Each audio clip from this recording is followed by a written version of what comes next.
Bueno, empiezo yo porque soy el único que tiene cara de chiste y como los que dibujan monos y hacen chistes son otros, pues creo que me toca a mí. Pues buenas tardes, aquí estamos presentando el libro de Rafael Barajas, El Fisgón, cómo la hacen de Pemex. Mi nombre es Jesús Ramírez. Bueno, no voy a presentar a todos los de la mesa porque son más conocidos para ustedes. ¿Quieren que los presentemos? Bueno, pues aquí está con nosotros José Hernández, que ustedes lo conocen. El terror de Twitter. Rapé, cuyo nombre no conozco. Él tampoco. Se llama Rapé.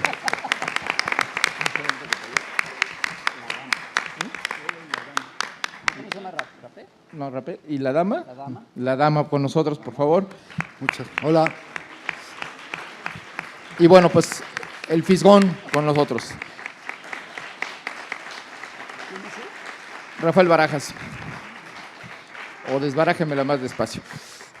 Bueno, este libro, pues en realidad es una reedición, digamos, actualizada y aumentada sobre el tema petrolero, cómo la hacen de Pemex, la nueva guerra del petróleo. Pues es un libro que en estos momentos podríamos decir que es un manual de uso para los ciudadanos de este país. Cualquier ciudadano que se precie de ser ciudadano, pues debía leer este libro porque es una buena síntesis sobre el tema del petróleo, un tema que hoy es fundamental para el futuro de México, dado los intentos de privatizar este recurso, así como el gas. Y bueno, y no solo, ahora ya encarrerados los neoliberales no solo quieren privatizar el petróleo Pemex, sino también la Comisión Federal de Electricidad y la Generación Eléctrica. En ese sentido, bueno, el agua, los bosques, el territorio, menos a los mexicanos, porque es lo único que no quieren, ¿verdad?, los empresas transnacionales. Entonces, la verdad es que este libro, pues es no solo recomendable por la información que contiene, es decir, tiene una visión general de lo que, digamos, de lo que es el tema del petróleo, en la historia, en el proceso de construcción de la nación mexicana en el siglo XX, la importancia, digamos, de la expropiación petrolera, el momento en el que Lázaro Cárdenas decide arrebatarle a las petroleras extranjeras que tenían en posesión el petróleo mexicano, pues aquí está explicado desde el origen del proceso de la industrialización del petróleo con el porfiriato, cómo aquí se establecieron enclaves internacionales, cómo las petroleras inglesas y norteamericanas pues prácticamente tenían un estado dentro del estado, tenían sus propios países, tenían su propio ejército, controlaban la vida y bueno, tenían el control sobre la vida, el territorio y los recursos en las zonas que fueron concesionadas. Una historia que hoy quieren repetir con la reforma que piensan anunciar la próxima semana, ¿no? Entonces, este libro es de una vigencia brutal, y creo que es importantísimo recordar el origen de este producto negro y espeso que mucha gente dice que no lo ve en su vida cotidiana, que dice: a mí el petróleo, ¿qué me importa? Si yo no lo veo, a mí no me beneficia. Nada más que voltéense a ver lo que visten y se darán cuenta que el 90% de lo que traen es petróleo. Donde están sentados ustedes, pues están sentados sobre el petróleo. Y entonces, si empezamos a visualizar el petróleo en nuestra vida cotidiana, realmente casi todo proviene del petróleo, hasta los alimentos. Hay alimentos industrializados y no industrializados que contienen petróleo, ¿no? Colorantes, en fin. Y de tal magnitud es este tema que esta reedición es muy pertinente, la reedición de este libro de cómo lo hacen de Pemex. Pues yo felicito a Rafael por hacer el esfuerzo de actualizar la primera edición y sobre todo porque hoy es muy urgente de que la gente se entere qué está pasando y qué quieren hacer con nuestro petróleo. Y en ese sentido, pues este libro está además, digamos, desde mi punto de vista, inscrito en tres grandes tradiciones. La primera es la tradición de los caricaturistas que desde el siglo XIX han sido parte de la construcción de la identidad nacional, de la conciencia crítica y política, y que, bueno, pues es en esta tradición donde se inscribe el trabajo de Rafael Barajas. La otra gran tradición, creo yo, es, digamos, esta construcción de ideas complejas, de un discurso sencillo para la gente, de cómo temas muy complejos se pueden ser explicados de manera muy fácil, ¿no? Si lo complican más en la televisión y quieren meter a sus técnicos para que nadie entienda por qué hay que privatizar el petróleo, que esa es la manera de disfrazar y engañar a la gente, aquí podemos encontrar con elementos muy sencillos, con argumentos, con ejemplos, por qué quieren privatizar el petróleo, ¿no? La tercera gran tradición que creo yo en la que se escribe este libro, pues es la inaugurada por Rius, ¿no? Que es utilizar la caricatura y la explicación de temas socialmente importantes que se hace llegar al gran público, ¿no? Entonces, yo creo, no les voy a explicar del contenido del libro, porque si no haríamos una discusión sobre… No lo he leído, ¿no es cierto? No, porque haríamos un debate sobre el tema petrolero, que es bastante amplio, pero sí diré tres cosas. La primera, que es, hay que leer este libro para darse cuenta los engaños y las mentiras que están diciendo todos los medios de comunicación. Y casi ahora sí que con algunas excepciones, pero la televisión y la radio están mintiendo deliberadamente. Nos están diciendo que Pemex no sirve para nada, que está quebrada, que pobres mexicanos no tienen técnicos ni manera de construir investigación, en fin, como si no hubiera ocurrido la historia de México. Es más, como si no hubiera ocurrido cómo se construyó Pemex.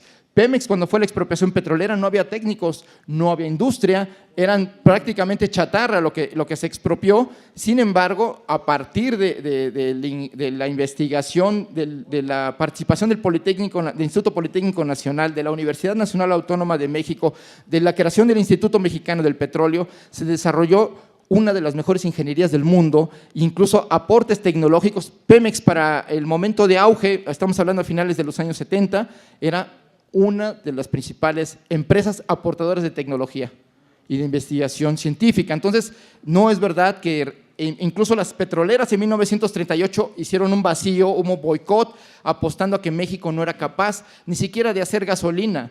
Y el Instituto Politécnico Nacional desarrolló la materia prima, un derivado del plomo, para poder hacer el octanaje de la gasolina regular. Entonces, sí ha sido capaz México de sacarlo, y hoy lo sigue siendo capaz. La segunda cosa que me parecería importante decir es que frente a estos argumentos falaces del señor Pedro Joaquín Cotwell, que por cierto es uno de los grandes empresarios de las gasolineras en México, ahora resulta que todos los promotores de la reforma tienen intereses en la industria petrolera, ¿no? Y si me ponen el nombre del el director de Pemex, creo que era el miembro del Consejo de Administración de OHL. Por cierto, que Pemex le acaba de dar hace menos de un mes un contrato para la construcción de una planta de hidrógeno y para terminar el gasoducto en Cadereyta. Y entonces, pues nos acabamos de amanecer esta semana con una noticia de que Georgina Kessel, la exsecretaria de Energía, pues ahora está en Iberdrola. Y entonces resulta que todos los funcionarios que han promovido primero la reforma de 2008 y ahora la de 2013, pues tienen intereses en el petróleo, ¿no? Entonces, pues realmente, en realidad, lo que estamos viendo es que son empleados de las grandes petroleras y les van a regalar las migajas para que aprueben esta reforma, ¿no? Entonces, creo que sí sería interesante o importante decir que ni Pemex es la peor empresa de México, todo lo contrario, es la gallina de los huevos de oro. Pemex es la empresa más rentable de México. Pemex es la empresa más rica de México. Incluso si sumamos todos los ingresos de las 10 empresas más importantes que cotizan en la Bolsa Mexicana de Valores, el equivalente de sus ingresos brutos son los equivalentes a los ingresos de Pemex. Pero si comparamos con las utilidades, eso que ahora llaman rentabilidad, con las utilidades y la rentabilidad, todas las empresas y corporativos que cotizan en la Bolsa Mexicana de Valores juntos no le llegan a Pemex. Por eso quieren la riqueza petrolera. Pemex es la empresa número 13 en toda América y es la empresa número 34 a nivel mundial. Entonces, estamos hablando de que, y yo termino con este dato para darles el paso a los compañeros, Exxon, que es la principal petrolera del mundo, pues tiene apenas $3,000 millones en ganancias en el año 2011 por encima de Pemex, de utilidades, antes de impuestos. Porque, digamos, hablando de rentabilidad, la rentabilidad de Exxon es mucho menor que la de Pemex.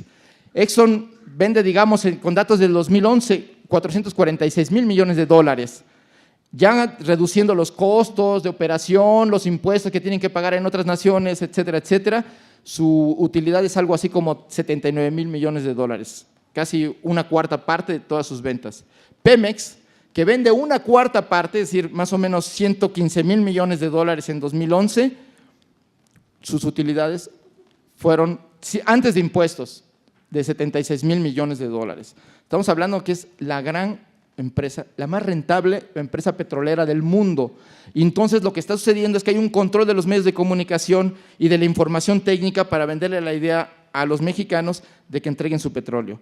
Y eso significaría, hablando en palabras de Lázaro Cárdenas, entregar la soberanía económica del país. Entonces lo que está en juego en esta reforma no es el petróleo ni la electricidad, es el país. Es el futuro de los mexicanos, es la soberanía nacional y los derechos que tienen las futuras generaciones. Por eso es tan importante difundir información y hacer llegar libros como el de Rafael Barajas Fisgón a la población, para que no se dejen engañar, para que no se dejen vender. Y creo que es importante recordar lo que está pasando en otros países. Y es el momento en que México despierte y defienda lo que es suyo, porque si no, nos lo van a arrebatar y además como nos están vendiendo espejitos que no van a ser. Porque ya sabemos cómo se comportan las petroleras en el mundo, que solo llegan, saquean y no pagan.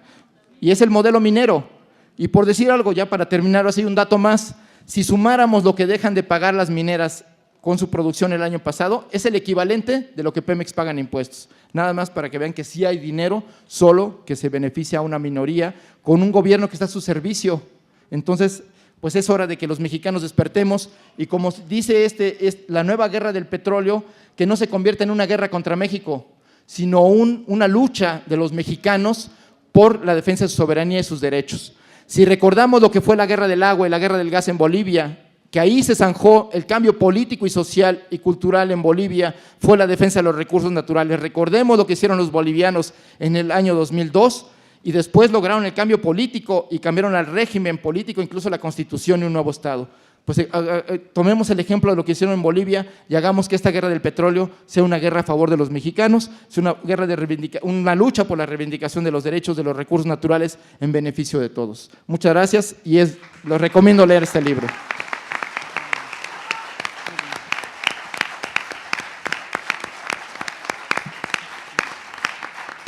Es cortito.